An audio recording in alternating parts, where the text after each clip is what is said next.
Mungkin ini kali dia punya buat teman-teman yang di IG Live, bentar ya kita kan mulai. Lutfi, udah kedengeran belum suaraku? Kok kayak nge-freeze ya? Ya, bisa juga nge-freeze. Iya, kayak nge-freeze ya. Titip pesan mengembalikan adalah kembalikan izin tambang. Ya, izin tambang bukan ranahnya beliau. Udah kedengeran? Masih belum, Ci. Oh, masih belum. Dia bisa acara soalnya masih pakai baju koko dia.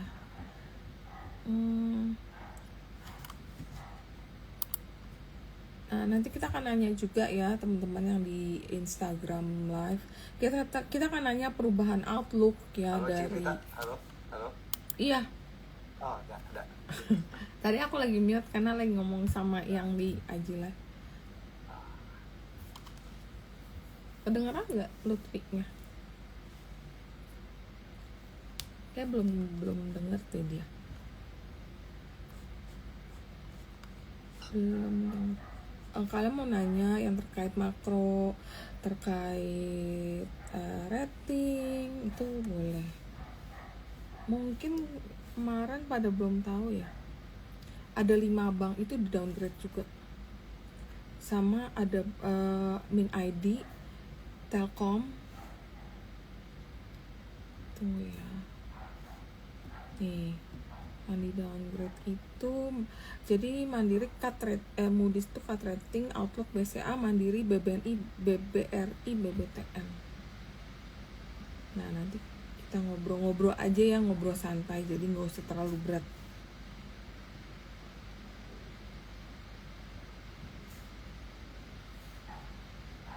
Ini aku udah kirim belum sih?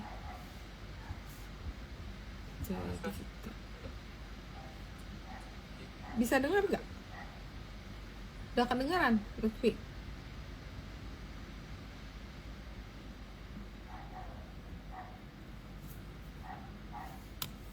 Ya, suara lu kecil tapi lu udah kedengeran? Udah kedengeran gede banget ini. Oke. Iya. Suara gue masih kecil. Oke, udah oke sih, itu bagus. Gila, gue intro dulu ya sebelum kita ngobrol-ngobrol santai. Jadi gue intro dulu. Halo, selamat siang semua, apa kabar? Semoga kalian selalu sehat dan profit. Dan penyelenggara webinar ini kan memberikan edukasi kepada masyarakat pasar modal dan smart retail, khususnya untuk mengenal lebih dalam mengenai pembahasan yang akan kita paparkan hari ini, yang mungkin lebih banyak ke makroekonomi. Jadi hari ini kita mengadakan webinar dengan Bapak Lutfi, ekonomis dan tenaga ahli utama di Dewan Ekonomi Nasional. Tapi sebelumnya kita disclaimer dulu, pembahasan saham atau pembahasan apapun di sini hanya bersifat referensi atau bahan pertimbangan. Jadi bukan perintah beli atau jual, karena setiap keuntungan dan kerugian itu menjadi tanggung jawab dari pelaku pasar modal. Bapak Lutfi Ridho mempunyai pengalaman bekerja hampir 20 tahun sebagai ekonomis. Jadi Pak Lutfi memulai karirnya sebagai ekonomis di International Monetary Fund atau IMF. Kemudian beliau berkarir di beberapa sekuritas di pasar modal. Dan sekarang Pak Lutfi adalah tenaga ahli utama di Dewan Ekonomi Nasional. Baiklah, untuk kita menghemat waktu, kita langsung mulai webinar hari ini. Waktu dan tempat saya persilakan Lutfi. Kasih insight teman-teman. Sekali lagi saya mohon maaf kalau ada ini, soalnya saya baru pengajian di tempat orang tua saya, jadi malam ini udah mau lebaran atau udah mulai puasa, jadi workshopnya kayak gini, bukan karena ini ya, tapi karena diminta sama Cirita tadi malam. Jadi ya karena Cirita yang minta, saya sih kita butuh insight nih. Oke, tanpa berpanjang lebar lagi, izinkan saya untuk share materinya ya. Ya, makasih loh. Makasih banyak, benar-benar aku sangat-sangat appreciate banget. Santai, Ci. Yang tadi aku bilang, aku suka kalau Lutfi itu sangat-sangat positif gitu. Jadi kayak kita butuh pencerahan, butuh kan kita positif tapi realistis. Benar. Dia biar berimbang kan, kalau ada Iya. yin dan yang, Benar. kita kan yinnya kan. Ya. Bener. Yang hitam tuh yang yin apa yang yang ya? Nggak tahu deh gue. Yin tuh harusnya putih deh. Udah kelihatan Jom? Udah. Itu bisa digedein lagi nggak sih? Bisa. Gini. Nah, Oke, mantap. Ceritanya pada kesempatan siang hari ini saya pakai topi yang beda ya. Sekarang saya itu part of the government yang saya akan berusaha seproporsional mungkin dalam konteks begini. Daripada kita mengutuki kegelapan, lebih baik kita menyalakan lilin. Jadi gini, sebegitu saya masuk government, saya tuh semakin terbuka wawasannya bahwa Indonesia itu sedemikian kaya in terms of anything you name it, dari keanekaragaman hayati sampai orang-orang aja heterogennya minta ampun. Dan kalau ibaratnya kapal yang besar, Indonesia itu kapal yang sangat besar, nggak mungkin bisa kita kayak bolak-balikan sedemikian gampangnya. Jadi saya bilang gini, kalau di internal, situasi yang sekarang ini bukan karena kita mungkin ada PR yang belum kita laksanakan, tapi bukan berarti kita it's the end of the story. Kita inventaris, MSC, Morgan Stanley merasa kita ini kurang A, B, C, D, E, ini harus kita perbaiki. Mungkin sekarang kita lagi dihukum, tapi kalau kita kerja keras, kita improve everything, it should be berbalik kan? Gak mungkin terus selamanya jelek kan? Kita di downgrade nih sama Moody's, in the upcoming ada Fitch, ada S&P, oke. Kalau memakai indikator yang sama, kan mereka kan indikatornya cukup umum lah ya, ada 2 GDP, terus tax ratio, terus dan surroundingsnya gitu kan. Menurut Moody's, Fitch, S&P, ini loh PR-nya ini. Ini kita daripada kita nyalahin orang, ribut nggak ada solusinya, kan mendingan kita solusi tanpa ribut-ribut gitu. udah mulai kayak jubir. Jadi intinya adalah persiapan. Kita ini sebagai positioningnya adalah think tanknya Pak Presiden.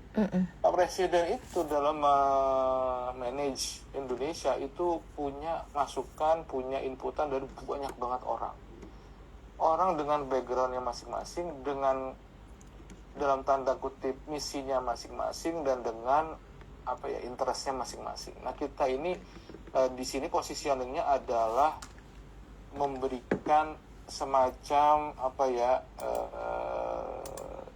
realitanya tuh kayak gimana gitu. Misalnya, Pak Presiden mengatakan cita-cita kita adalah tumbuh 8%. Kita nggak tahu, Pak, lu 8% tuh ketinggian, Pak, lu gimana sih lu bla bla bla bla, nggak kayak gitu. Pak, lu tuh mau 8%, 8% tuh lu berarti butuh money supply sekian. Ini yang harus lo lakukan, lu harus reform daftar negatif investasi, lu harus debottlenecking, lu harus bikin digital platform, A, B, C, D, E banyak. Seperti tahun 80-an pasti ada chartnya, atau tahun 90-an. Starting dari situ lu bisa tumbuh 8%. Kalau lu nggak kayak gitu, Pak, ya nggak bisa. Jadi maksudnya instead of kita bilang nggak bisa, itu artificial, itu segala macam, Pak, ini nih caranya begini nih gitu. Nah, jadi kita tuh posisinya di situ, dan instruksi dari Pak Luhut sangat jelas sekali ya. Kita itu nggak boleh konflik of interest, kita itu nggak boleh A, B, C, D, E banyak banget. Jadi insya Allah kita di dalam itu benar-benar ya emang mencoba segamblang dan jujur mungkin. Yang dalam hal ini mungkin kita perlu mengemasnya dengan baik supaya kita nggak jadi public enemy atau common enemy. Saya jadi ingat omongannya Ahok sih. Ahok sih agak lama dikit, nggak apa-apa ya, Ci? Nggak apa-apa, kita benar. Situasinya itu kayak orang tuh kayak udah the end of the world gitu. Iya. Dinamikanya tuh nggak kayak gitu. Mungkin kita banyak PR yang belum kita kerjakan, tapi kan bukan karena kesalahan kita per se kan. Ini something yang mungkin udah dari dulu. Kan kita kan nggak elok kalau kita nyala kan. Benar. Kita nyalahin terus kita nggak kerja kan nggak elok. Mendingan kita ini masalahnya ini, yuk kita perbaiki. Nah, kalau kata Ahok bahasa kita yang pernah itu dulu itu, kalau misalkan orang baik nggak ada yang masuk ke politik. Ya jangan salahin, politik itu isinya orang-orang yang dalam tanda kutip menurut kita nggak baik.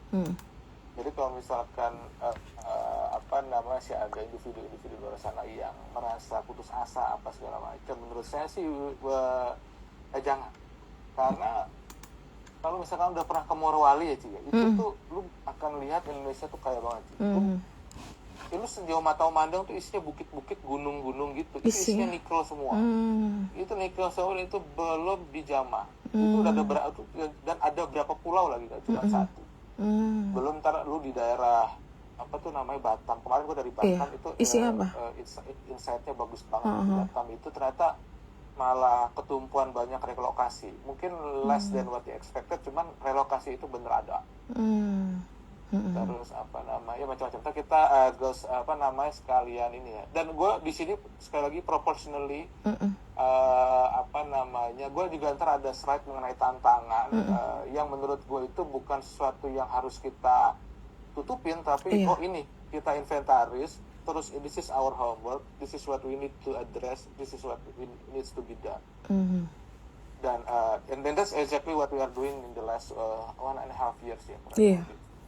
Tapi gue baru join itu sekitar Agustus jadi baru sih ya half year kurang lebih. Nah saya mau mulai dari ini ya, biasa dari global, tapi mau saya cepat aja. Saya yakin teman-teman di sini jauh lebih jago lah dari saya.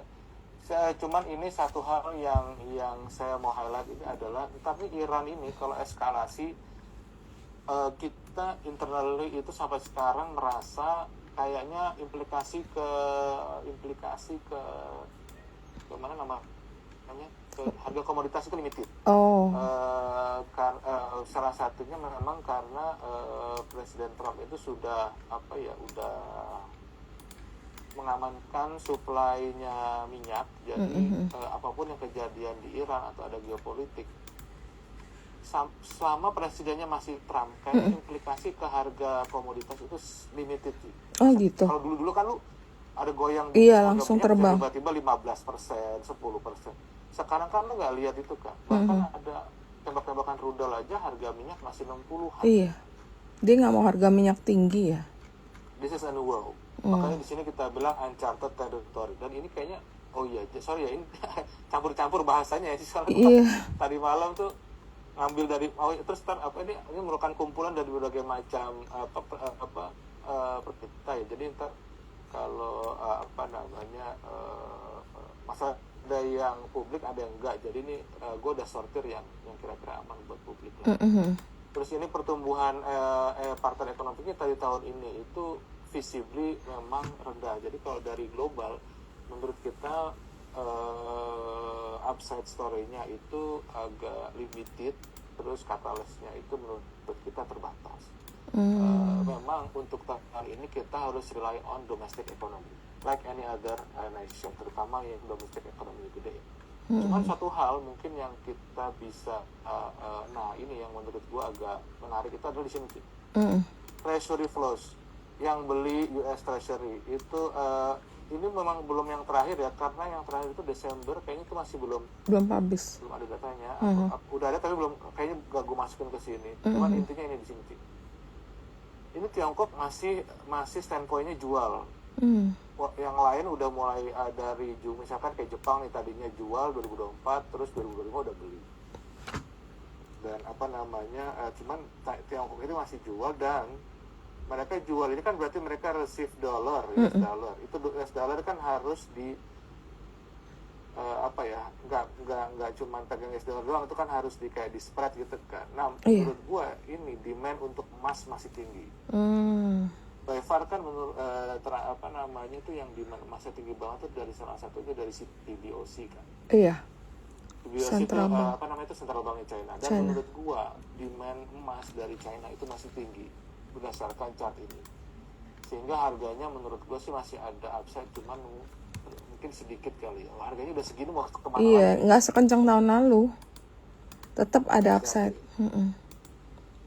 Nah ini indeks harga perdagangan menurut kita akan biasa-biasa aja tahun ini.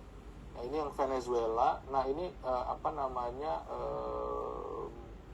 kalau misalkan Venezuela itu berproduksi lebih gede aja dari yang kapasitasnya dia harian, Sekarang. kalau Amerika benar investnya gede-gedean, itu malah mungkin bisa supply-nya lebih tinggi lagi tuh untuk oversupply Dunia. gitu. Iya. Cuman whatever it is nih, harga Brent yang paling dekat dengan ICP ini situasinya kayak gini sampai akhir tahun 2024. Kemarin ada kenaikan sih, tapi menurut kita hanya Sementara. volatilitas kecil lah. Nah sekarang kita masuk ke perekonomian Indonesia. Ini adalah asta cita. Jadi kita itu supaya lepas dari jebakan middle income trap itu kita minimal harus grow 7% sampai tahun 2045. Nah ini this is not an easy job, dan dalam tertentu bukan berarti itu juga mustahil. Cuman memang kita harus benar-benar mengeluarkan segala daya upaya untuk mencapai si 7% ini.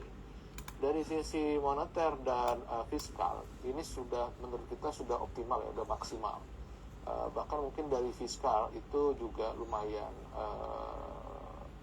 digenjot ya, kalau menurut kita ya, dan nanti ada beberapa ini lagi karena ternyata kita punya pendapatan itu memang closely linked dengan harga komoditas. Yang which is kalau harga komoditasnya itu terbatas ya berarti memang Pendapatannya terbatas. Kita punya pendapatan tuh agak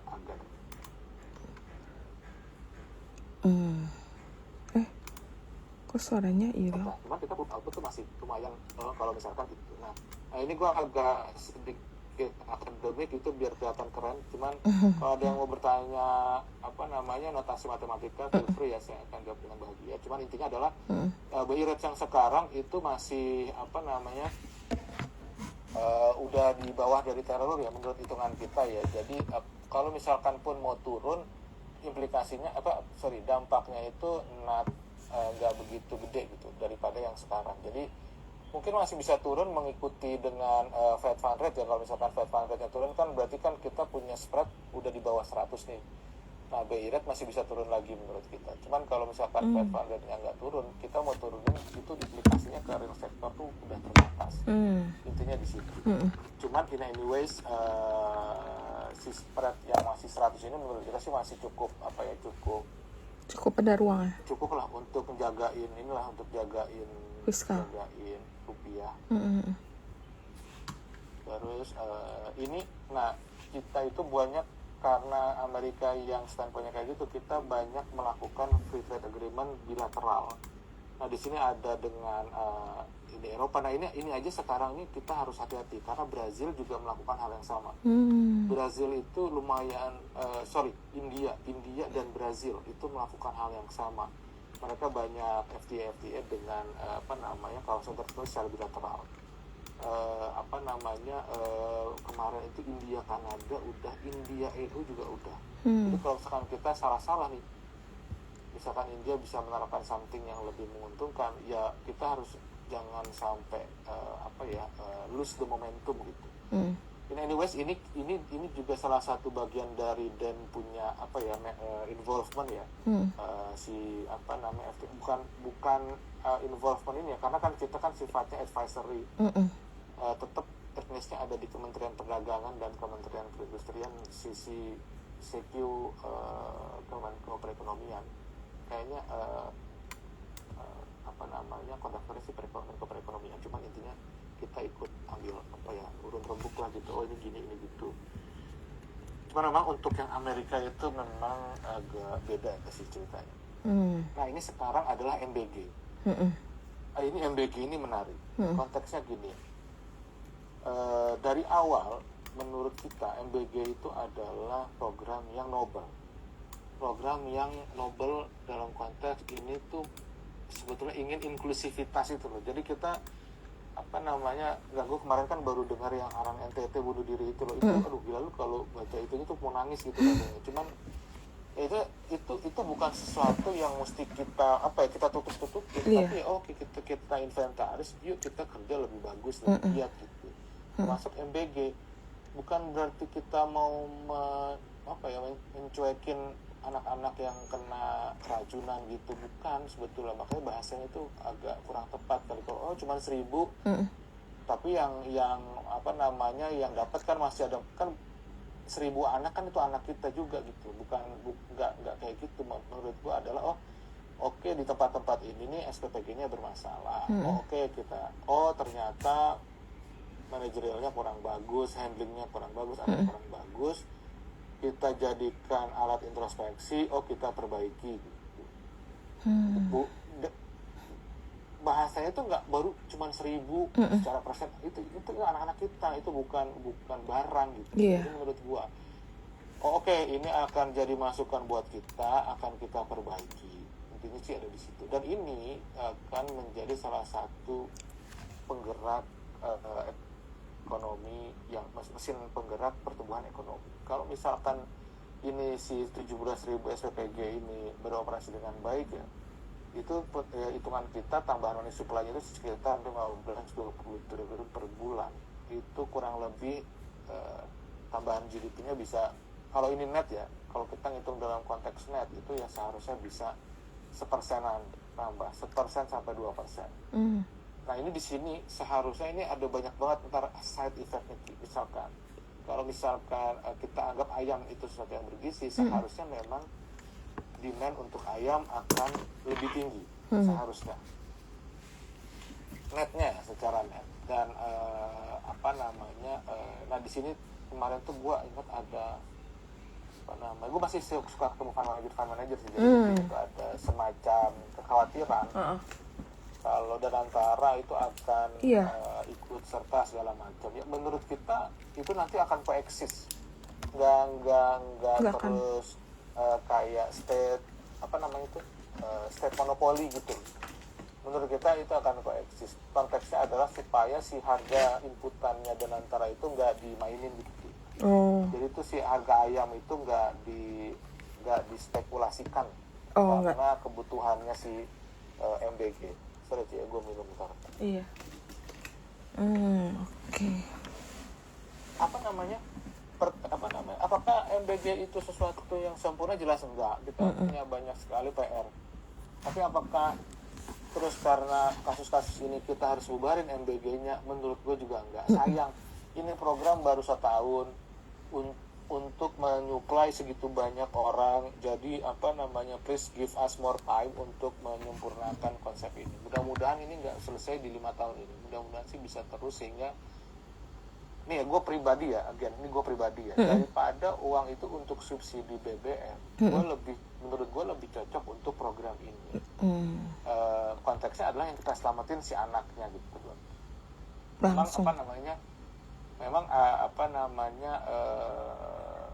akan ada implikasinya sendiri sih, cuman at the very least anak-anak kita itu makan makanan yang bergizi. Sekali lagi ini kalau misalkan kita lihat kan ada fotonya yang begitu, kan ada semangka setipis kertas, ada telurnya masih mentah segala macam. Jangan pernah untuk mengkritisi. Itu supaya jadi inputan yang baik, supaya kita bisa memperbaiki konduknya di lapangan. Intinya ada di situ. Terus kalau saya boleh lanjut, ini programnya Danantara yang kita coba summary-kan ke dalam 4 hal besar. Saya mau fokus ke sini aja ya, biar kita nggak lama-lama. Waste to Energy ini program yang menurut kita sih bagus banget. Dan jangan lupa di sini nih ada embeddednya. Embeddednya itu adalah data center. Nah, cuman terus terang aja, detailsnya itu mungkin nggak bisa sedetail itu. Cuman intinya ini nggak berdiri sendiri nih program Waste Energy ini. Ntar ada berbagai macam hal yang melingkupinya, dan it's not going to be ini akan lumayan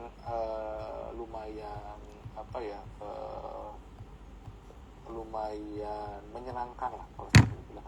Karena selain memanfaatkan waste, ini jadi secara lingkungan ini bagus, dan ini juga membuat kita akan harusnya sih nggak jauh-jauh banget lah sama Malaysia in terms of semiconductor, data center dan seterusnya. Dan lumayan sih kalau kita lihat dari ininya ya, profitability-nya ya, kalau misalkan itu terjadi. This is a very good atau industry to be invest on kita. Terus ini sekilas APBN 2026, saya nggak mau lama-lama di sini. Nah ini. Oke. Jadi di tahun 90-an, 87 ini nggak tahu, gue sih belum lahir. Udah deh, gue udah lah. Udah. Kita tuh pernah growth 9% ish. Dan ini semua ini itu terjadi eranya deregulasi kita bilang. Ini di sini ada kolaps harga minyak karena perang apa gitu loh. Ada Tahun berapa sih? 82. like that lah. Nah, cuman di sini kita berbagai macam deregulasi kita keluarkan, termasuk ada pakto-pakto itu loh nama kebijakannya. Nah, cuman mungkin di sini ada berbagai macam hal yang membuat kita akhirnya jadi krisis 98 ya. Cuman kalau ini kita bahas bisa sampai jam 5 sore Cik. Kita kan pengen berlibur juga. Iya, benar. Kalau misalkan mau bahas ini ya ntar kita selesaikan di warung kopi gitu. Nah, ini investmentnya bagus sekali menurut kita. Nah, ini yang sedang kita gadang-gadang, deregulasi, debottlenecking dan segala macam. Kita udah ada beberapa ini, termasuk perpres berapa yang ada di bawah itu perpres yang jadi AMDAL itu bisa di-cut dari 3 tahun jadi 1 tahun. Nah, ini by far data relokasi industri ya. Umumnya ini industrinya padat modal. Nah, ini mereka relokasi jadi ini FDI yang akan masuk di daerah di Jawa. Nah, ini kalau kita combine dengan ceritanya tadi Batam itu jadi tuh ada tikernya itu Satnusa. Dia udah ini sekarang gedung ke-16 dan mereka sekarang doing very well. Ini bukan saya jubirnya, saya bukan saya lagi nyeritain kemarin kita habis visit Batam. Terus they're doing very well dan mereka sekarang itu lagi yang mereka hadapi itu Meksiko justru. Yang Meksiko naikin tarifnya. But business is good there menurut dia, dan kita juga ketemu ada nama industrial estate namanya Tunas. Itu juga doing very well. Jadi ada industri tertentu pada keluar kayak tekstil, garment gitu pada keluar, tapi ada juga ini solar panel itu juga pada keluar, tapi yang masuk juga banyak, ada elektronik, ada Disney itu mainannya Disney itu ada yang masuk juga tuh ke itu. Sama itu loh apa tuh? Apaan? AirTag-nya Apple tuh. AirTag. AirTag-nya Apple itu ada yang diproduksi di situ Di Batam. Nah, kita cuman nggak boleh masuk, mungkin karena terlalu rahasia kali. Gue juga nggak ngerti sih. Kita dijelasin juga sebetulnya nggak paham banget sih, kan kita bukan anak teknik. Iya. Cuman ya udahlah, mereka yang intinya mereka di situ ada AirTag diproduksi di situ. Nah, AirTag itu bahaya ya Ci, karena misalkan gue bilangnya kemana, terus ternyata gue ada AirTag, bini gue bisa cek. Lu ngomong bisa bunyiin lagi. Bisa bunyiin ya, waduh kacau. Tapi ya kalau buat bagasi itu bagus. Misalnya lu punya bagasi supaya nggak kemana-mana tuh bagasi. Nah, ini juga salah satunya ini hilirisasi lanjutan ya. Ini mau hortikultura. Nah, ini yang mau kita di sini gue nggak bisa bicara banyak, cuman intinya berbagai macam produk pertanian. Ini gedungnya udah jadi, mau kita hilirisasikan, kita bikin jadi bagus gitu. Misalkan kayak kemenyan. Ini gue agak lama nih diskusi sama si penelitinya. Kenapa ya bisa kemenyan? Ini kemenyan itu bagus banget buat parfum. Oh. Baru tahu. Pantesan ada parfum bau menyan. Makanya gue bilang apa bau manggil jin gitu kan. Tapi anyway, si kemenyan ini ternyata bagus buat parfum. Dan ini kalau kita bisa olah jadi lupa gue. Ini ada kayak resin or something lah. Ini si penelitinya tuh orang IPB dan tuh gue lupa lagi namanya siapa, PhD di bidang rekayasa genetik something like that. Itu tuh nggak kekurangan orang pintar loh, serius nih. Orang pintar banyak banget, cuma nah ini terus yang kalau gue boleh lanjut ya biar bisa dipercepat, ini digitalisasi. Ini digital government something yang sudah ada ininya di Banyuwangi. Kita udah bikin semacam piloting di Banyuwangi, dan hopefully ini bisa mempercepat berbagai macam proses dan mengurangi high cost ekonomi, mengurangi pungli, mengurangi segala macam. Mudah-mudahan ini kalau misalkan bisa diterima dengan baik oleh berbagai macam kementerian dan lembaga termasuk Pemda, ini bisa meningkatkan kita punya governance, corporate governance. Nah ini yang AMDAL ini juga menurut kita ini seharusnya juga membuat proses perizinan menjadi lebih pendek, lebih efektif dan efisien. Jadi 1 tahun. Mudah-mudahan ini nggak di atas kertas doang. By far sih untuk beberapa industri memang sudah kejadian. Ya. Ini piloting di Banyuwangi, yang kita lakukan dengan digital public infrastructure namanya. Dan ini by far alhamdulillah berjalan dengan baik dan cepat. Kalau ada yang mau invest ke Banyuwangi ya bikin apa gitu misalnya resort apa-apa, boleh dicoba sih. Ini cepat banget. Cuman memang kalau bikin resort di Banyuwangi ya harus ramai emang. Tunggu dulu. Kalau lo bikin resort di Bali mungkin bisa langsung cepet. Cuma sekarang kayak udah nggak boleh deh, udah terlalu penuh. Iya. Terus ini yang kebijakan kemarin itu kan kebijakan penempatan dana asal. Gue cuma mau highlight aja ini ini butuh waktu. Bukan berarti ini nggak ada gunanya, cuman memang butuh waktu. Dan ini slide terakhir gue slide terakhir. Ini adalah ringkasan proyeksi 2026 untuk tahun 2026 dan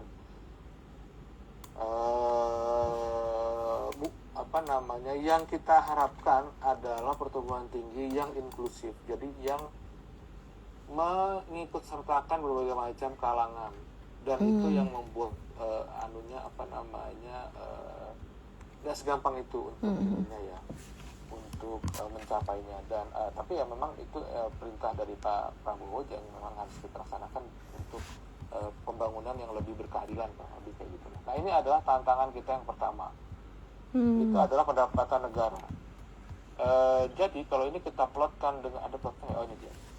Ini gue cuma mau highlight ya, kita ini kemarin lumayan turun, terus debt service ratio kita naik. Nah ini kan memang begini kan, ternyata let's say Moody's Fitch ini merasa ini sebuah kesalahan. Ya udah kita perbaikin, dari sisi mananya kita perbaikin. Dari pendapatannya, ini menurut gue ini Cortex sesuatu yang berdampak pada begitu banyak orang. Memang butuh waktu untuk diimplementasikan. Benar. Kalau misalkan kita yakin Cortex itu sesuatu yang bermanfaat, ini harusnya akan balik. Karena ini sesuatu yang yang katanya sih machine learning kayak gitu-gitu udah embedded ke situ, ada arti AI-nya segala macam. Ya kita boleh punya doubt, tapi bukan berarti terus kita kayak apa yang lo omongin semua sampah kan, enggak kan. Let's say kita anggap itu sesuatu yang bagus. Gue rasa dengan semakin diimplementasikannya Cortex cukup logis kalau misalkan pendapatan pajak kita akan lebih tinggi. Harusnya kayak gitu ya. Harusnya. Tapi memang kita masih punya tantangan dari si harga komoditas. Nah ini yang mungkin akan kita coba kampanyekan.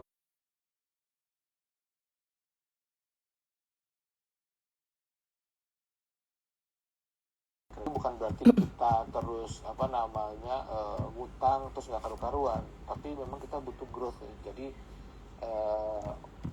kalau lu merasa itu sesuatu yang yang risky, mungkin ntar ke depan kita nggak utang banyak-banyak. Nah ini adalah korelasi ya, ini jadi state revenue kita sama world commodity price tuh korelasi sangat bagus nyambung, iya. Dan ini juga ini sebetulnya PR sih buat kita, supaya kita tuh nggak terlalu bergantung sama harga komoditas. Nah ini yang dimaksud, ini yang salah satu M-nya hilirisasi ya, jadi supaya yang kita produce itu nggak yang mentah-mentah doang gitu loh, jadi ada nilai tambahnya yang membuat ekspor kita tuh lebih variatif. Nah ini tantangan berikut adalah pekerjaan. Iya. Nah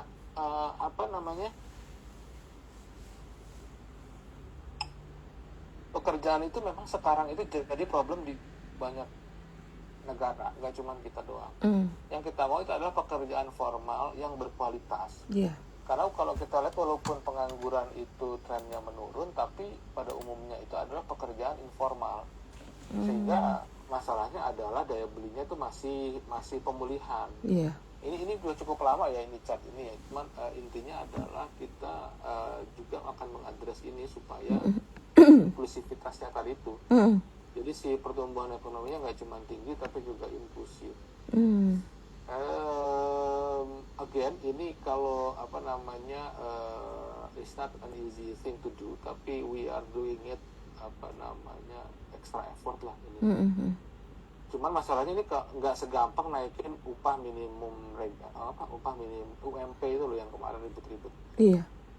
Kalau misalkan kita naikin mungkin daya membaik tapi penganggurannya naik karena pengusahanya nggak mau gitu kan. Harus ada cara-cara tertentu yang ini. Cuman intinya sih menurut kita salah satu dukungan pemerintah itu nanti proyek-proyek padat karya akan di reinstate, akan di salah satunya IKN juga udah mulai ada dikerjakan lagi untuk penyelesaian gitu. Ini udah nih halaman terakhir, mudah-mudahan nggak kelamaan ya. Intinya adalah heterogenitas Indonesia itu tinggi sekali dan it's not the end of the world untuk misalkan ada MS Morgan Stanley downgrade lah ini menurut kita itu adalah sebuah tantangan supaya kita bekerja lebih kuat, supaya kita bekerja lebih baik lagi. Maksudnya bukan sesuatu yang ini adalah sebuah aib yang harus kita tutupin. Tapi kita terima, kita perbaikin, ini PR kita, mana yang harus kita perbaikin, dan mudah-mudahan mendapat dukungan dari berbagai macam pihak ya untuk ininya ya attempt itu. Dan dunia ini tidak all things bad juga all things good juga susah emang. At the end of the day memang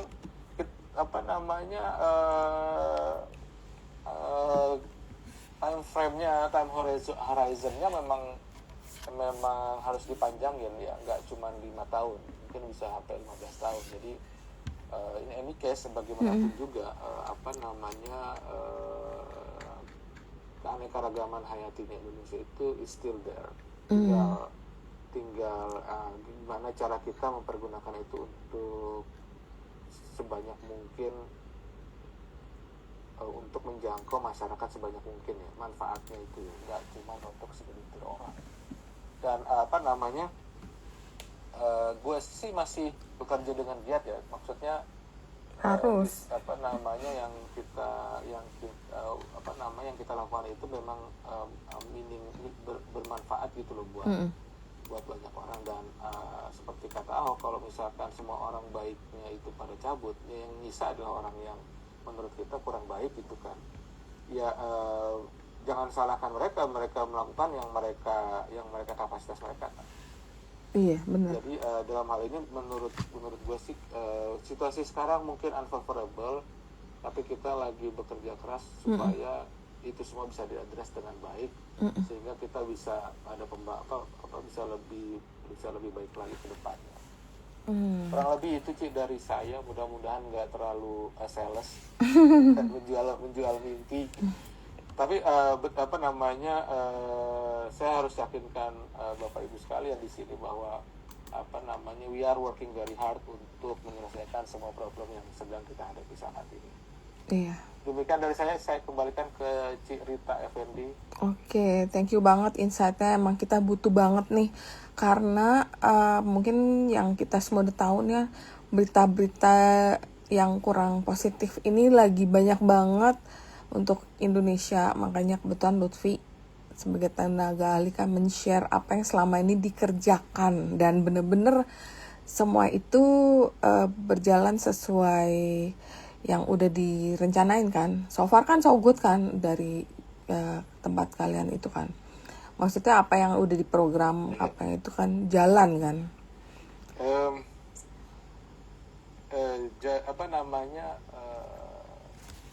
so far so good. Tapi bukan berarti jalanannya mulus. Iya, pasti.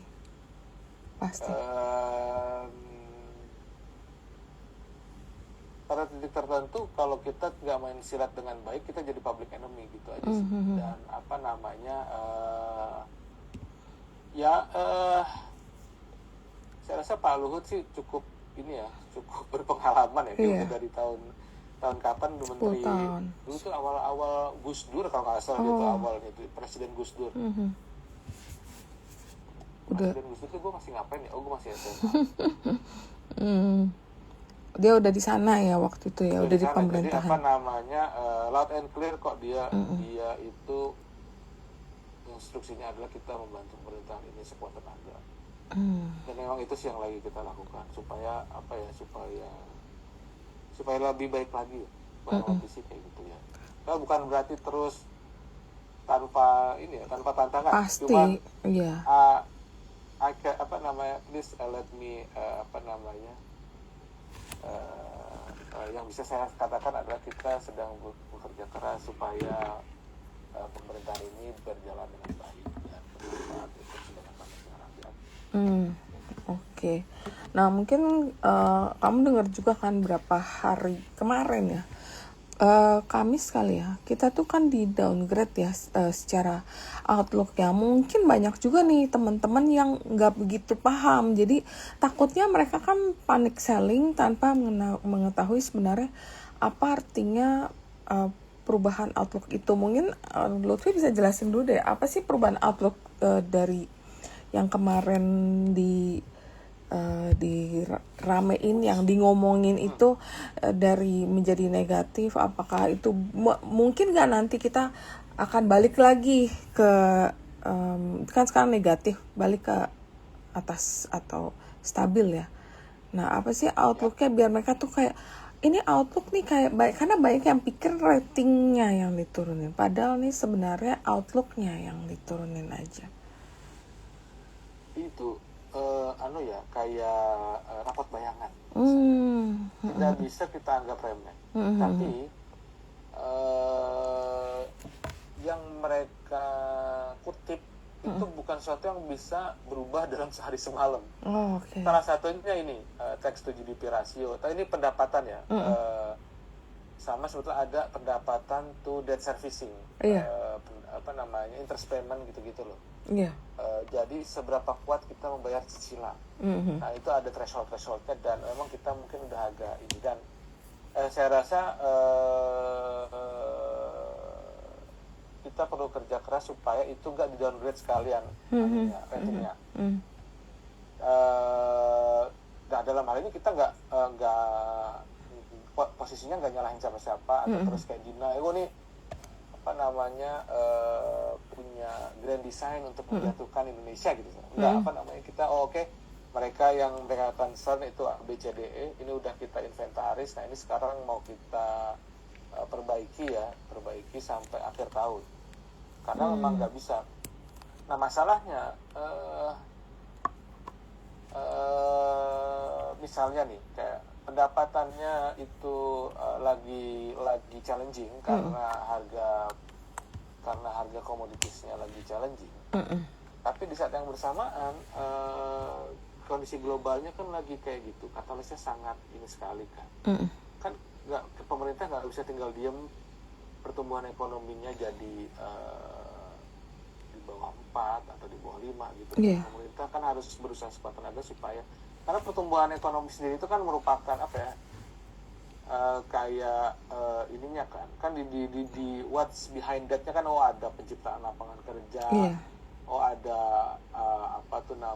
produktivitas dan seterusnya kan. Jadi memang kalau kita mau menstimulat di ekonomi di tengah pendapatan yang turun, ya adalah ini si debt servicing. Nah ini kayaknya kombinasi ini membuat credit rating itu nggak nyaman hidupnya. Ada banyak kriterianya, cuma intinya menurut saya ada di dua ini yang bisa saya samarkan. Maksudnya ada yang lain tuh perintil-perintil, tapi intinya menurut saya ada di sini, sehingga jadi kemampuan kemampuan kita untuk bayar obligasi dan seterusnya itu dalam tanda kutip itu semakin menurun menurut pendapatnya mereka ya. Oke. Nah, Karena makanya itu. outlooknya jadi negatif. Oke. Tapi kan untuk diimprove masih bisa kan ya? Oh bisa, don't worry. Ini yang memang sekarang sedang di aim dengan misalnya itu Pak Purbaya kemarin bongkar cukai, Cortex gitu-gitu kan, apa namanya, terus ada berbagai macam kebijakannya Pak Purbaya yang memang orangnya yang trik ya, cuman bukan berarti dia maksudnya gimana ya?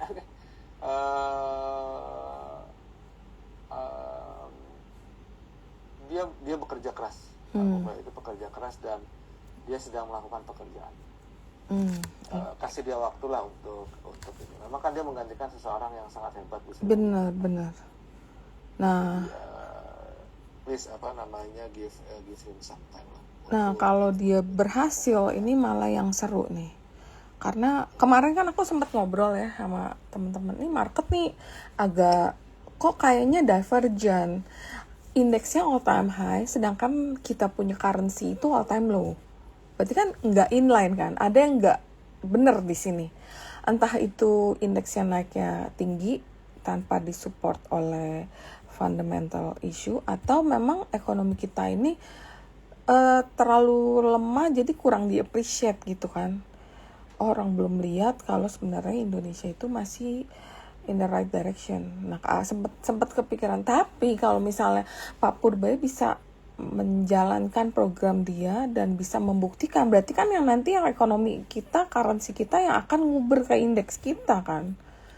Nah, itu yang tadi aku sempat pikirin gitu. Kalau kayak gitu, nah indeks yang 10.000 yang targetnya dia itu ya bukan hal yang mustahil sebenarnya. Cuman ya ternyata awal tahun dapat berita MSCI yang kita tuh nggak boleh nambah atau masukin emiten ke sana sampai free floatnya dirapiin.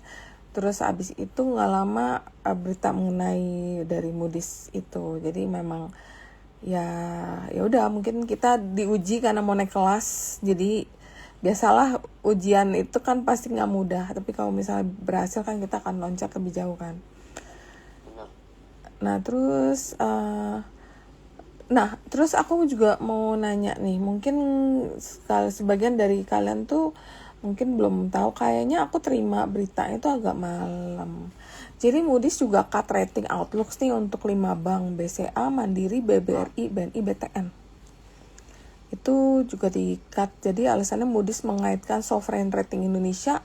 Kalau rating negara di downgrade, maka 5 bank tersebut juga akan mendapat perlakuan yang sama. Nah, kalau kayak gitu berarti nanti kalau kita ratingnya udah membaik, berarti ini juga potensi akan di-upgrade lagi juga kan ya? Jadi sebenarnya bukan hanya 5 bank tadi, ada 7 perusahaan lain, Telkom, Telkomsel, Pertamina, Pertamina Hulu, Min ID, Indofood, ICBP, sama UT. Itu juga di downgrade rating outlook-nya. Jadi ya memang itu kan ini yang quasi government, pseudo government, jadi kayak mirip government tapi sebetulnya mereka swasta. Oh iya.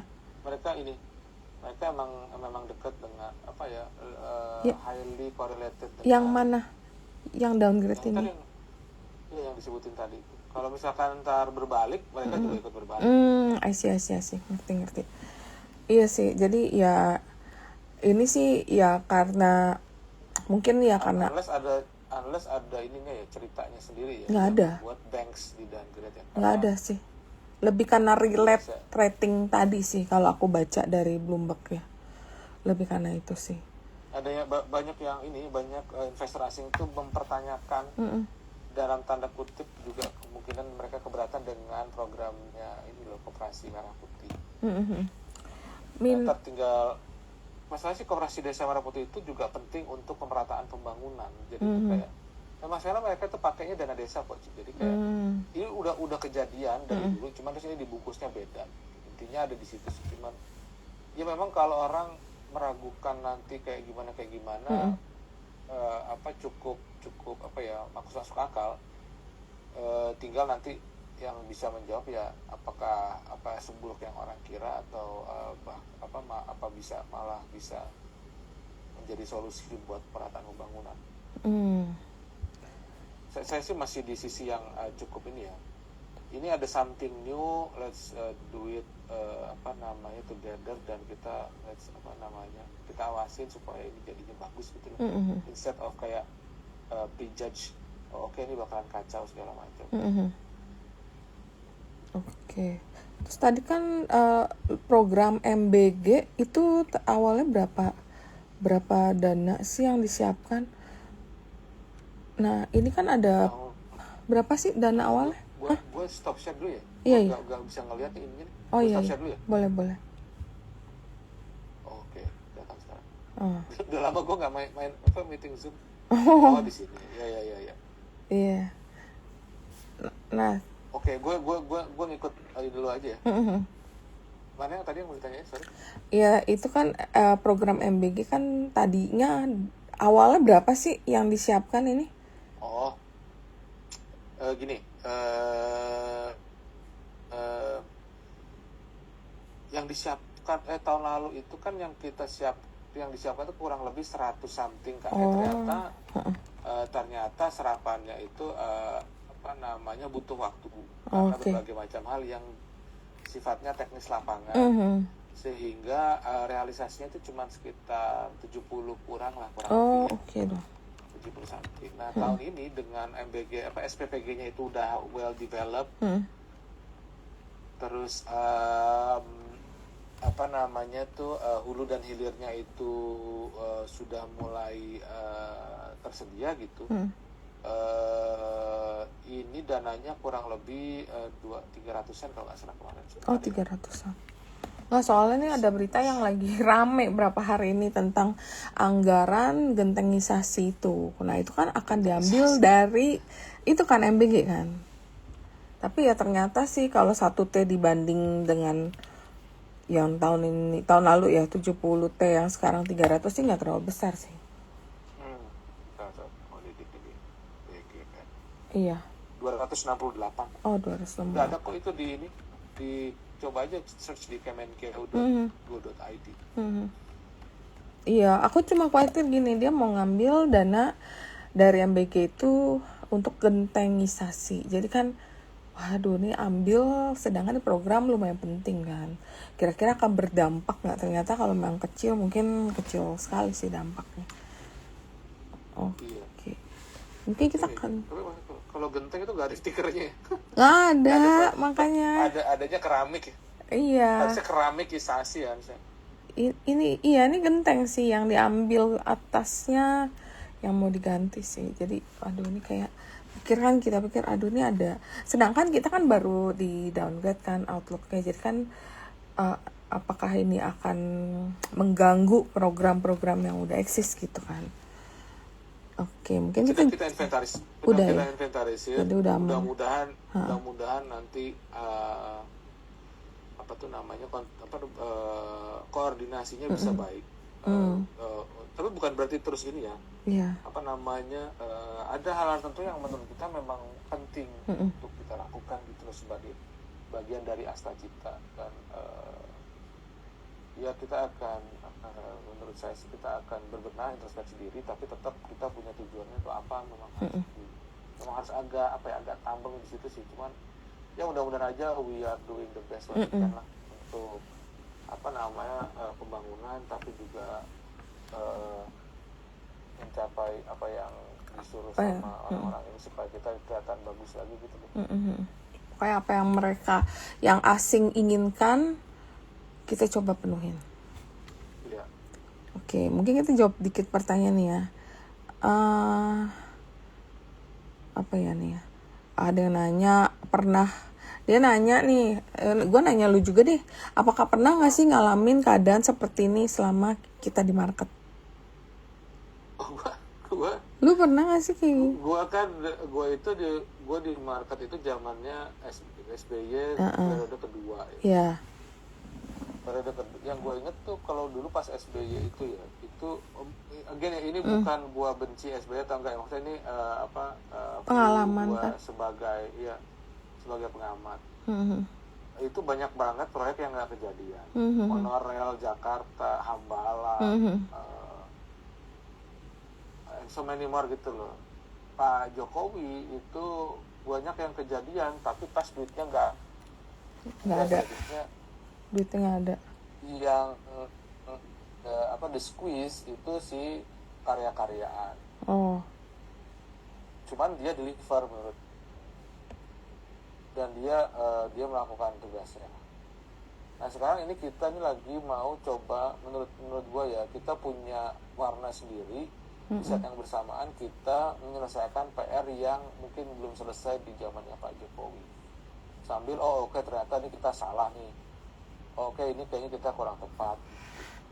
Nah, yang sekarang kejadian itu masalahnya juga yang paling bener-bener ujian itu menurut gue ya si tarifnya Trump itu, karena ya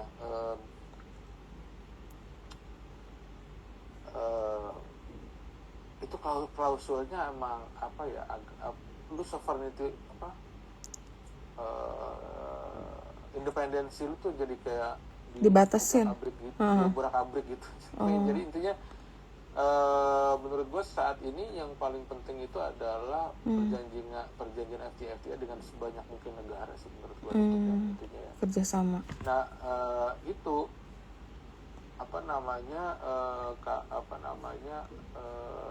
kejadian domestiknya ini yang kemarin itu ceritanya itu kalau yang lalu-lalu itu cerita positif, dari belum investment grade jadi investment grade. Gue ingat banget tuh IHSG itu dari 2000-an tiba-tiba jeger jadi goceng 4.000 wah itu teman gue Willy Sitorus tuh bilang gue capek cuan capek cuan, bilang wah gaya banget gue bilang. Nah, tapi sekarang mencari cuannya nggak dapat tapi ya menurut gue sih some stocks masih worth invested ya. Yang menurut gue ya minimal gue masih ngeliatin tuh yang data center, menurut gue sih masih oke ceritanya ya.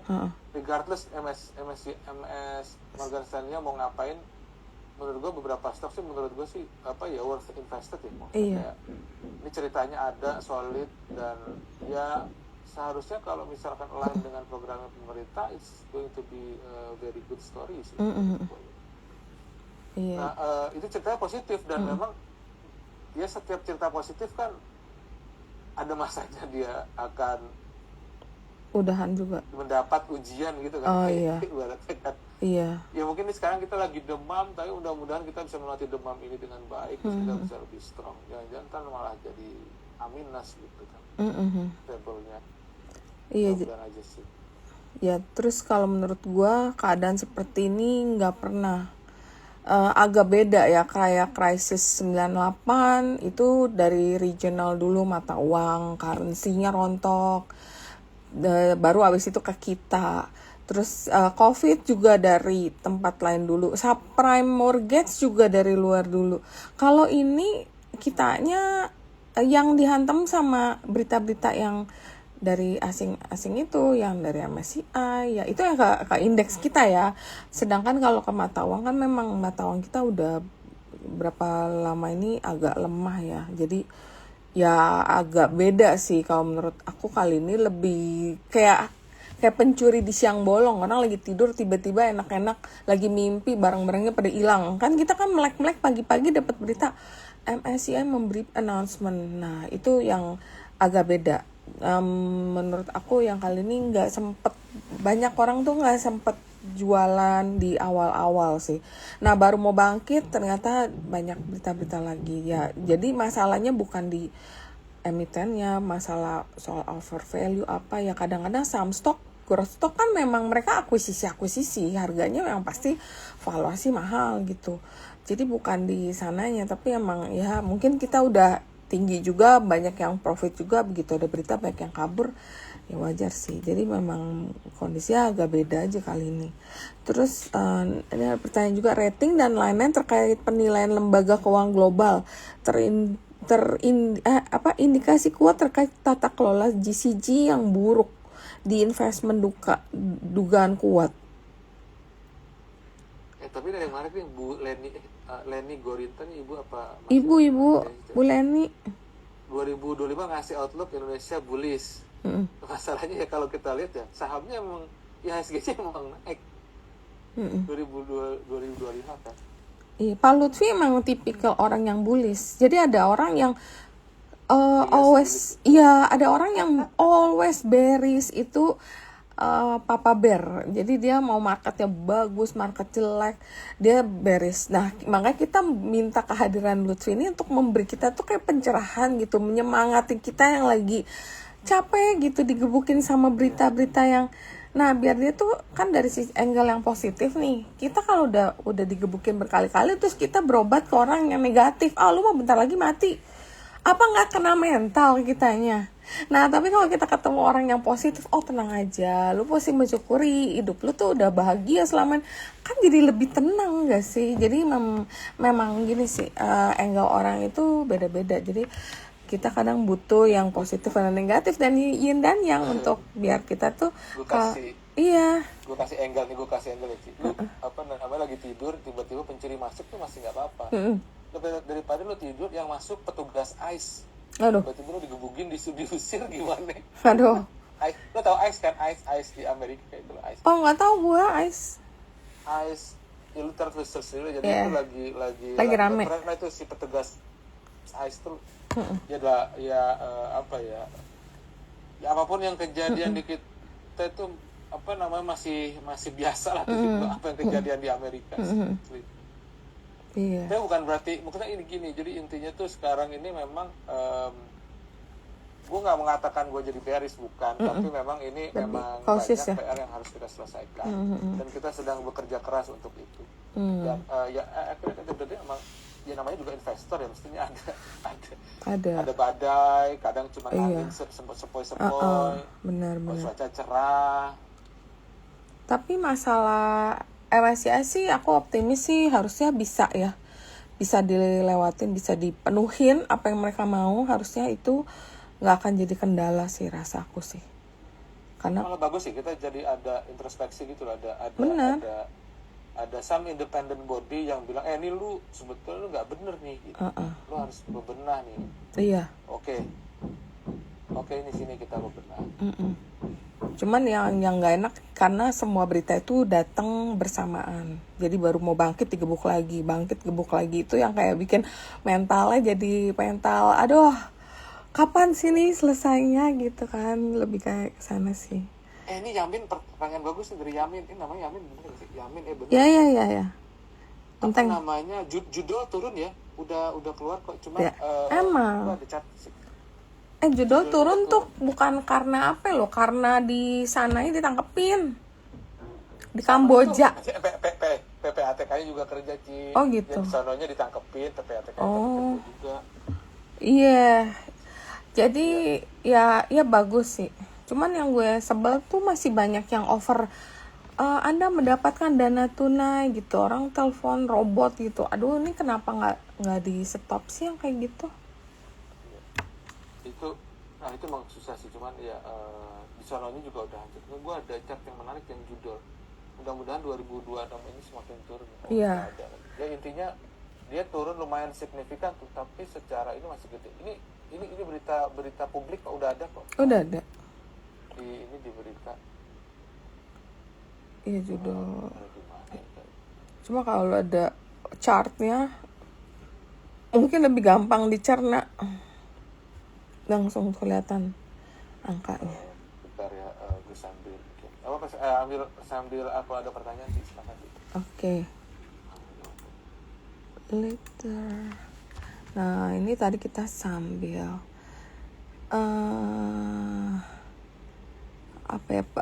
sejak berbenah, sejak RKAB dijaga, program-program bagus hilirisasi dan kerakyatan digenjot dan lain-lain, tiba-tiba muncul MSCI Moody's sejenisnya. Apakah ini semacam kemarahan global atau bagaimana ya?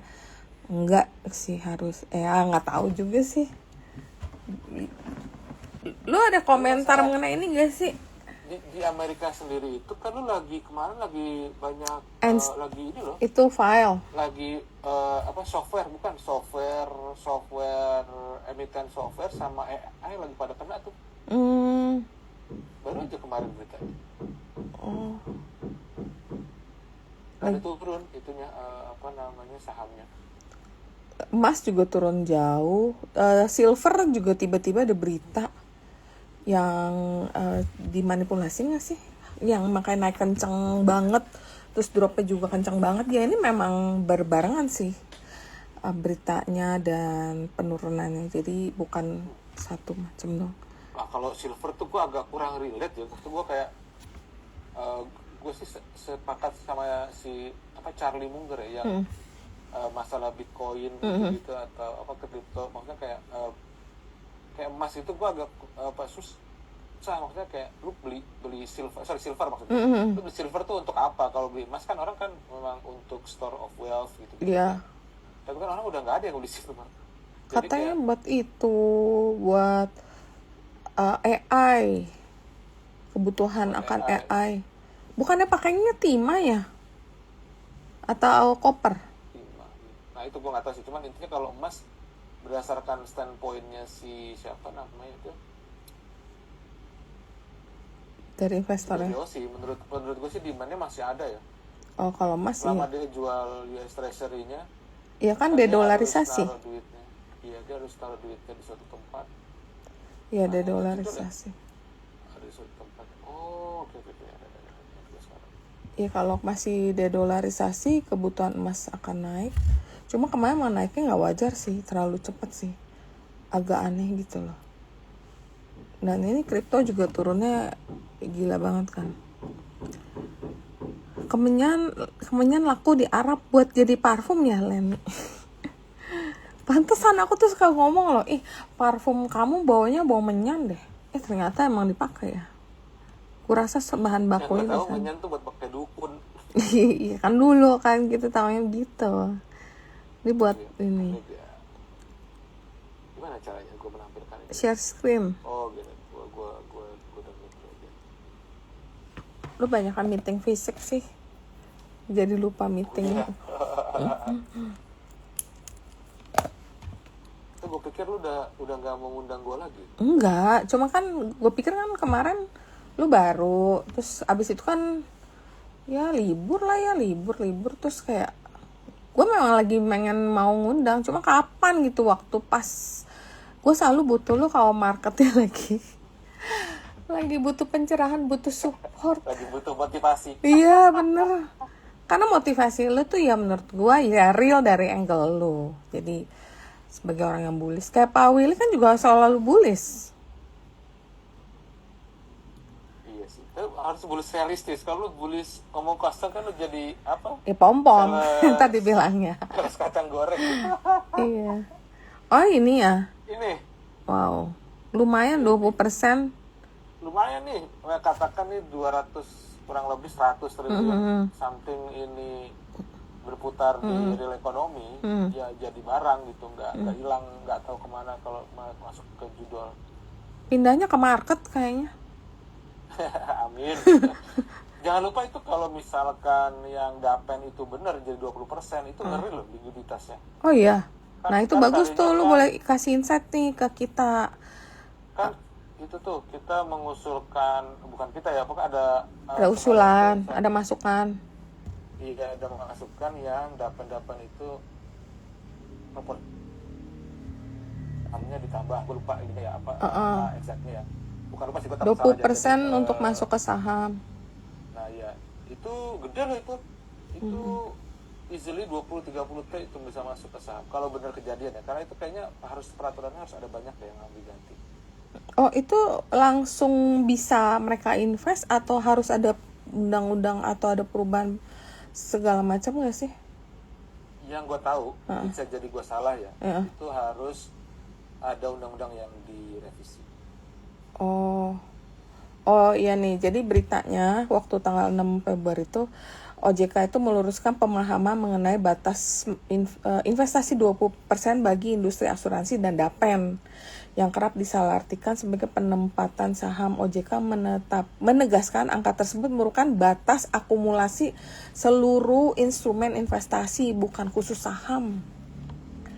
Jadi untuk saham rata-rata emiten 8% dari total investasi, sementara akumulasi ruang bisa sampai 50%. Kata Pak Ogi dari Dapen. Tapi itu tetap gede kan angkanya kan? Harus gede ya. Cuma again ini di tempat kita yang pegang Pak Herianto, jadi bukan ini saya ya. Bukan ranah. Iya. Intinya kalau benar itu ada penyesuaian di situ, itu tambahan likuiditasnya lumayan. Oke. Walaupun resikonya juga itu lumayan tuh kalau salah-salah, Dapennya kena panjang juga itu ntar ininya. Ya selama investnya di barang fundamental sih jarang salah sih. Ya kecuali barang yang mungkin yang dulu rame di berita, saham yang kita nggak pernah dengar terus naik tinggi tapi didivestasikan ke itu udah pasti returnnya nggak akan bagus. Tapi kalau masuk ke banking lah, masuk ke telco lah, itu jarang salah orang bisnisnya berjalan. Ya itu relate sama ekonomi kita membaik, pasti kan company itu juga bagus. Naik UMR kurang ngaruh, apalagi 2 tahun ini kan kayaknya murah, ikutan kenaikan IHSG. Iya, makanya murah. Nanti kalau misalnya bankingnya baik kan selalu berotasi kan. Entah itu sektor, kan banking itu 2 tahun lalu rally-nya kayak orang gila, naiknya tinggi banget. Ya wajar lah ada koreksi dulu, lagi ganti ke saham konglo. Naikin UMR kurang ngaruh ya di lapangan karena sektor informal masih mendominasi pekerja maupun underpaid. Benar ya? Benar, tapi bukan berarti terus tidak ada pengaruhnya sama sekali. Itu pengaruhnya ada. Wah itu kalau lagi meeting bilateral, itu kenceng-kencengannya sih lumayan sih itu sih. Dari pihak, kan ada namanya Dewan Pengupahan. Dewan Pengupahan itu ada perwakilan buruh, ada perwakilan pengusaha. Wah itu apa namanya, tarik-tarikan. Intinya masalah-masalah kayak gitu tuh Indonesia itu heterogen banget dan demokrasinya juga bagus. Jadi kayak walaupun buruh tapi mereka punya suara gitu. Kadang-kadang malah si pengusahanya tuh kayak yang ini karena mereka kalah jumlah kan. Iya. Tapi masalahnya kan nggak bisa begitu. Jadi intinya impasnya di mana gitu, cengelinya di mana, yang pengusahanya ya win-win lah. Oke. Iya. Oke. Terus. Tapi memang banyak informal itu benar dan banyak masalah compliance itu benar. Cuman seharusnya sih ada impactnya ya. Iya. Semoga kembali lancar ekonomi, amin. Sorry mode jubirnya masih kental. Gue belum pernah jadi jubir ya, ini pengalaman gue baru 6 bulan ini kuat. Pelebaran defisit apa karena program MBG dan Koperasi Merah Putih yang menyebabkan pelebaran defisit? Juga masalah rencana pencabutan izin 28 perusahaan juga yang diduga menyebabkan bencana di Sumatera tapi dialihkan ke Danantara atau Agrinas. Apa karena itu pelebaran defisit? Ini menarik ya. Jadi tuh tahun 2025 itu tahun transisi. Pertama transisi pemerintahan, kedua transisi perpajakan dari gue lupa lagi pokoknya intinya bukan cortex jadi cortex, sama transisi kekuatan dunia. Jadi tuh 2025 tuh benar-benar tahun yang hiruk pikuk lah kalau menurut gue ya. Baik dalam dan luar negeri. Nah masalahnya di hiruk pikuk ini harga komoditas tuh nggak naik, malah kecenderungannya turun. Itu yang strange new world salah satunya, yang kita pikir gila kita harga komoditasnya bisa kemana-mana, itu bisa kemana-mana. Perang Iran, ada exchange bom rudal gitu. Iya. Harga minyaknya nggak kemana-mana. Ini very strange, cuman ya it is what it is kan. Jadi supply-nya ya, banyak. Pelebaran defisit.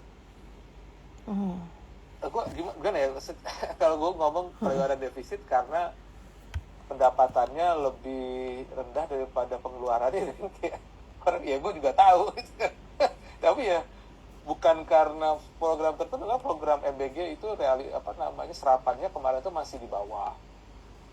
Mereka masih konsolidate lah dan lagi berbenah, dan seharusnya tahun ini harusnya bisa lebih baik lagi. Mudah-mudahan ya lebih baik lagi. Nah, kebetulan karena di tempat kita ada monitoring dan evaluasinya, kayak harusnya ya. We are working very hard untuk improve program ini. Terus Koperasi Merah Putih kan belum kan, baru tahun ini kan, ya mudah-mudahan akhir tahun ya. Belum mulai. Ingat saya sih belum. Belum. Jadi kalau misalkan pun mau ini ya baru tahun ini. Memang kemarin itu misalnya nih asumsi harga minyak di APBN itu 82 kalau nggak salah. Realisasinya in average itu cuma 60 something. Jadi itu aja pengalinya jadi beda tuh.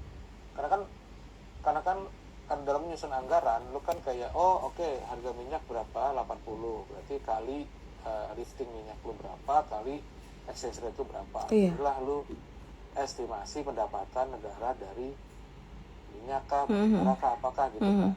Simple terms kan. Sekarang ternyata harganya di bawah, ya berarti lu kan dapetnya di bawah. Kan. Terus di saat yang bersamaan lu juga lagi punya konteks. Jadi lagi alignment, lagi proses transisi dan segala macam. Jadi ya memang it's a very challenging year, dan seharusnya challenge-nya itu jadi mengerucut ke masalah global doang gitu loh. Kan biasa awal-awal pemerintahan kan begini kan. Ribut-ribut dulu kalau zamannya Pak Jokowi, awal-awal malah ributnya masalah agama. Sorry ya kalau saya agak ceplos-ceplos. Itu yang demo berjilid-jilid. Gue ingat banget, gue masih di Maybank tuh pas itu. Iya. Ya gitulah pokoknya. Terus ada pertanyaan juga nih, inflow FDI apakah secara real selama minim inflow FDI, apakah rupiah mampu stabil? Kekuatan rupiah adalah efek dari intervensi. Alhamdulillah udah nggak ada kan yang kayak gitu. Yang mana? Yang demo-demo itu. Ini kok nge-freeze ya di gue ya?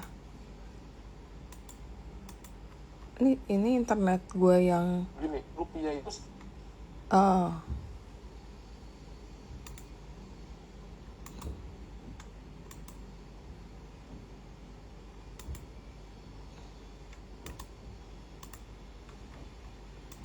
internet gue.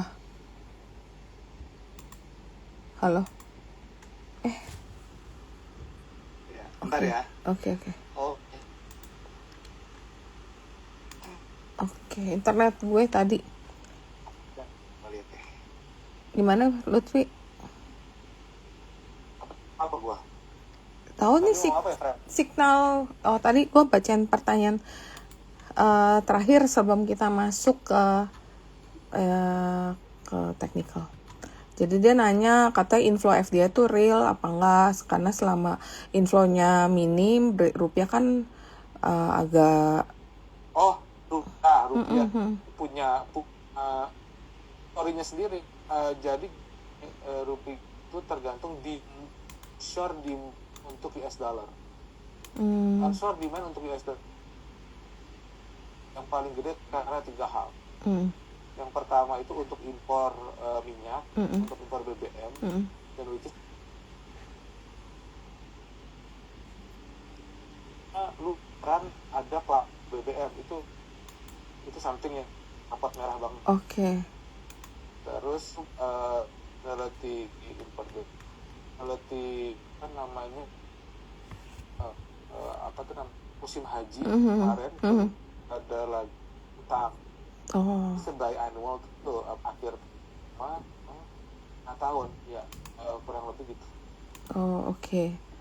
Kemarin ada baru itu yang membuat demand USD kita itu tinggi sekali di onshore. Karena itu ya. Akhirnya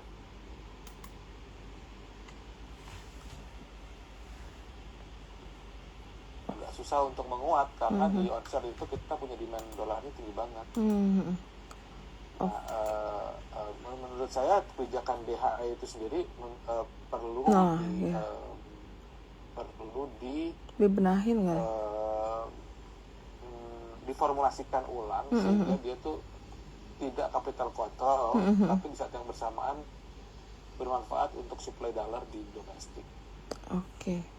Nah, mungkin satu lagi ya terakhir sebelum kita masuk ke technical. Kalau menurut lo kira-kira dari sekian sektor, lo ada sektor yang lo bilang bakal menarik gak sih? Atau bakal pulih lebih duluan? Apakah itu komoditas? Apakah sektor banking? Menurut lo yang masih murah? Atau sektor telkom? Ada gak yang lo pikir bakal menarik? Pertanyaan yang bagus.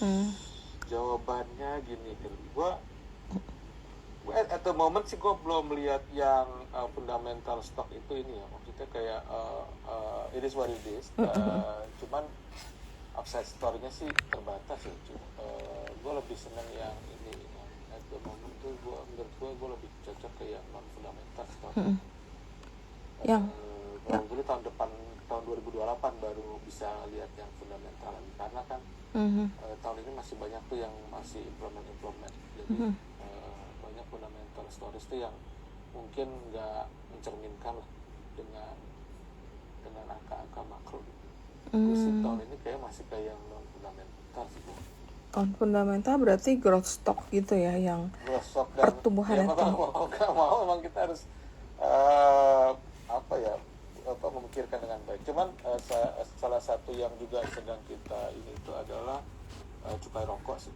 Cukai rokok itu juga lagi kita bahas ya kita maunya perokoknya turun, penerimaannya naik, tapi kan kira-kira bisa nggak kayak gitu kan agak dualisme gitu kan. Cuman,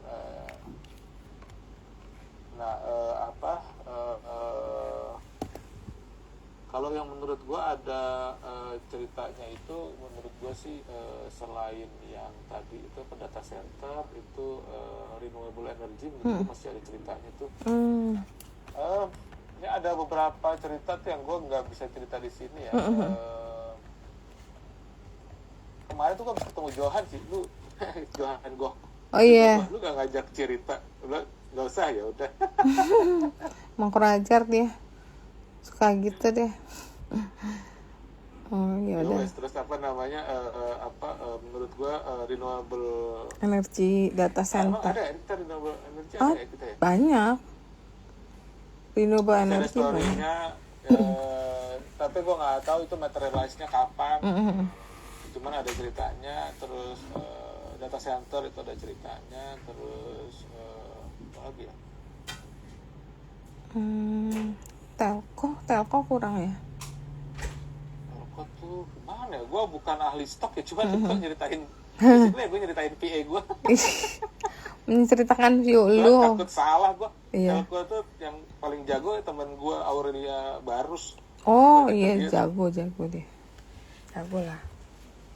Atau itu si Hans. Si Hans sudah di Baiset sekarang. Itu kayak gue. Hans Tantio. Iya, itu gue kayaknya nggak kenal deh. Tadi kapan-kapan lo kenalin deh, biar kita bisa bahas. Terus habis itu kita akan share ke teman-teman di sini. Tapi Chapman Taylor sih masih senang tuh Telco. Ya tadi dari ya.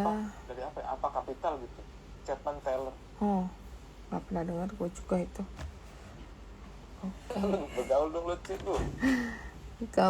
Gaulnya mungkin belum sampai kenal ke situ kali. Gitu. Ya udah kalau gitu aku share technical chart ya sambil lu share minum. Gue matiin mute audio ya. Iya. Tuh mana sih? Oh iya. Buat technical sesi minggu depan ya, teman-teman kira-kira arah indeks mau kemana nih? Oke. Disclaimer kayak biasa. IHSG kalau bullish, nah IHSG itu udah bertahan di support midline up channel di 8950. Kalau IHSG bisa bertahan di level tersebut, maka potensi untuk IHSG rebound menuju resistance up channel di 9200. Walaupun Minervini trend score-nya tetap kuat ya, 7/8. Biasa nih uptrend. Tapi kalau dia bearish, maka IHSG akan koreksi, akan tes last low di 8.715. Kalau sampai 8.715 itu di break, maka potensi koreksi menuju target rounding top pattern di 8.275. Para Boexar dan MACD sudah mengkonfirmasi sinyal jual. Jadi ini udah dead cross MACD-nya. Nah, kalau kita lihat rotasi sektor, apa sih yang kira-kira bagus? Nah, kalau kita lihat weekly, malah yang improving ini IDX Finance. Makanya banking kan kemarin sempat lumayan naik, lumayan bertahan di antara yang lain. Nah, tapi kalau yang udah leading itu ada IDX Cyclical, Infra, Energi, Trans. Yang agak turun momentumnya di industri, dan yang turun dari leading langsung ke bawah ada IDX Prop. Dan yang di IDX Prop ada yang weakening itu IDX Health sama Basic, yang well lagging ada di Tech sama non cyclical. Nah, kalau finance nih ya, kalau sektor perbankan atau finance yang di weekly yang kelihatan menarik ya, biasanya kita cari di improving. Ternyata yang improving yang di sini tuh naik BNBA. Kemudian ada BCA, Penin Bank. Dan yang ada di leading ini ada Baca, AHAB, Bex, Penin Life, Bank Mandiri, INPC. Nah, tapi yang turun kehilangan momentum nih, Trim turun, BYB turun, BGTG, Amar ada di weakening. Yang lagging itu banyak ada BRIS, BTPS, Arto, BBRI, BBCA. Ini rata-rata ada di lagging. Nah, kalau yang basic, yang weekly itu malah yang improving DAS ya. DAS TPIA lumayan sih kemarin, tiba-tiba agak bertahan. Antam juga masih di improving, masih kalau biasa improving cukup naik. Tapi ini nggak cepet ya kalau di yang weekly ya.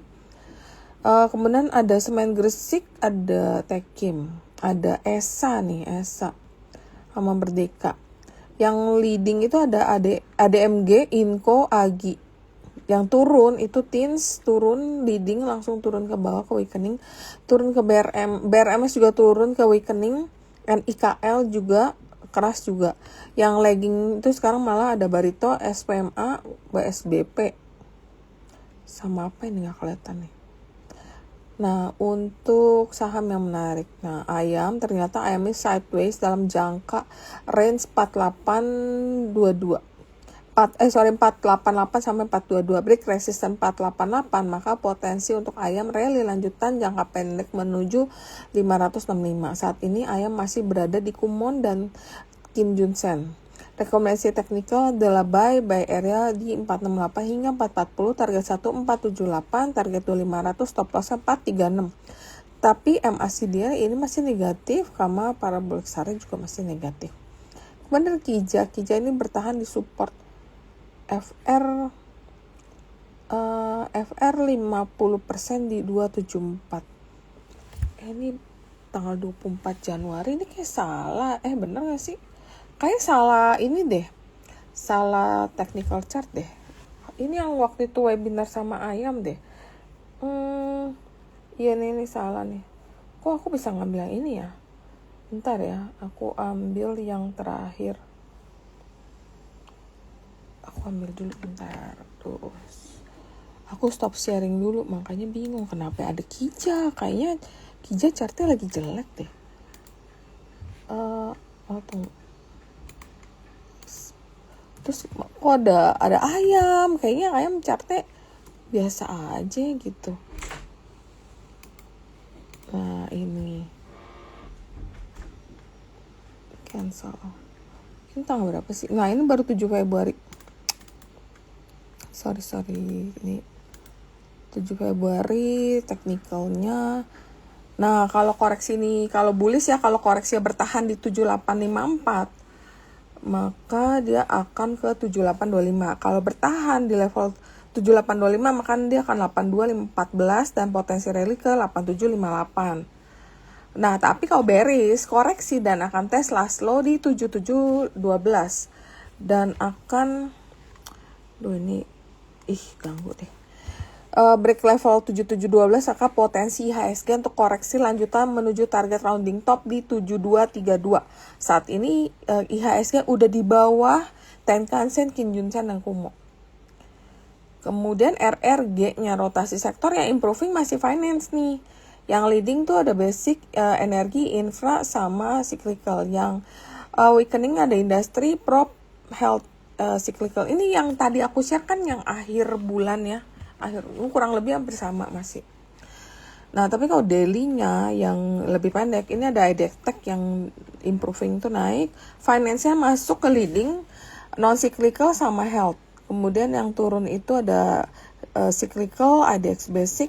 Yang lagging itu malah banyak industri, energi, infra. Nah, kalau finance yang bagus itu malah Nobu. Lah, Nobu tiba-tiba ada di sini. BNBA malah naik ke leading. Kemudian ada Saratoga, Penin Bank. Yang ada di leading INPC, Peninlah, Bank Mandiri, BBKP, Baca, AHAP. Yang agak turun momentumnya BBYB, BGTG, BNLI. Yang ada di lagging Arto, BTPS, BRIS, BBCA, BBRI, Arto, BANK, Amar, Emkor. Nah, kalau indeks energi yang weekly itu ada Hill, ada Doit, ada Wins. Yang improving ada BP. Tapi yang weekly ini jangan lupa ya, weekly ada BP, Indi, Amar, Lead, Bumi. Ini agak sedikit keturunnya, ini berarti momentumnya agak turun. RMKO masih di sini, masih di leading. GTSI, RMKI-nya udah turun dari leading, udah hilang momentum ke weakening. Energi ada di energi, Petro, Raja, semua ada di weakening. Yang masih bagus di sini cuman ada Bumi, Dewa. Nah. Kemudian lagi ada Toba, Cuan, Ratu, DSSA. Nah, kalau sahamnya yang menarik itu Bank Mandiri. Bank Mandiri rebound dan akan tes resisten di 52. Jika break level tersebut, maka potensi Mandiri untuk rally menuju target double bottom di 6750. Indikator Super 10 dan MACD sudah mengkonfirmasi sinyal beli. Rekomendasi technical buy area bisa lakukan di 52 hingga 4950, target 1 53, target 2 5550, stop lossnya 4850. MACD di sini udah positif, parabolic SAR juga udah positif. Kemudian ada Antam ini koreksi dan bertahan di support uptrend line MA 50 hari dan di sekitar FR 61,8 di 3540. Dan jika rebound dan break last high di 4130 akan membuka potensi Antam rally menuju target double bottom 4740. Ini kriteria untuk ininya masih 7/8 nih. Winner Fini score-nya masih bagus. Rekomendasi technical Antam rekomendasi technical buy di 3820 hingga 3600, target 139, target 241, stop loss 3550. Kemudian ada Indi ini rebound dari support FR 38,2 di 2830, break resistance 3490 akan membuka potensi ini untuk rally lanjutan menuju target double bottom di 4410. Saat ini Indi udah berada di atas Tenkan-sen, Kijun-sen, dan Kumo. Nih udah di atas semua indikator daripada Ichimoku. Rekomendasi technical 3320 buy area 3420 hingga 3220, target 135, target 236, stop loss 3180. Ada ESA ini koreksi dan bertahan di support konsolidasi jangka pendek 580. Break last high di 670 akan membuka potensi rally menuju last high 755 dan target kaput handle pattern di 790. Rekomendasi technical buy area di 630 hingga 590, target 1640, target 2670, stop loss 585. Kemudian ada ADMR nih koreksi dan bertahan di support uptrend line dan koreksi di sekitar FR 61,8 di 1660. Bertahan di level tersebut akan mengkonfirmasi higher low dan membuka potensi rally lanjutan menuju last high di 2010, 2150 hingga 2320. Winner finish score juga 7/8. ADMR rekomendasi technical buy area 1790 hingga 1685, target 1 1830, target 2 1915, stop lossnya 1670. Kemudian ada Adaro ini koreksi dan bertahan di support yang sebelumnya menjadi resisten di 2050 dan support MA 200 hari di 2020. Tadi resistennya 2050 ya, sekarang MA 200 hari di 2020. Bertahan di level tersebut maka Adaro berpotensi rally menuju target inverted head and shoulder di 2600. Rekomendasi technical buy ready 2140 hingga 2020, target 122, target 223 dan stop lossnya di 2000. Oke, itu yang bisa sampaikan.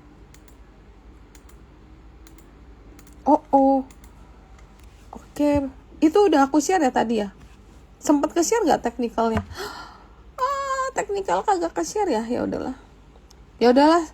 Mungkin kita nggak ke-share. Ya udah, ntar aku kirim ke ini aja. Ke mana? Ke grup aja. Mungkin ada closing statement. Lutfi, makasih banyak udah kasih insight ke kita. Terima kasih, Ci. Please bear with us. We are working very hard. Memang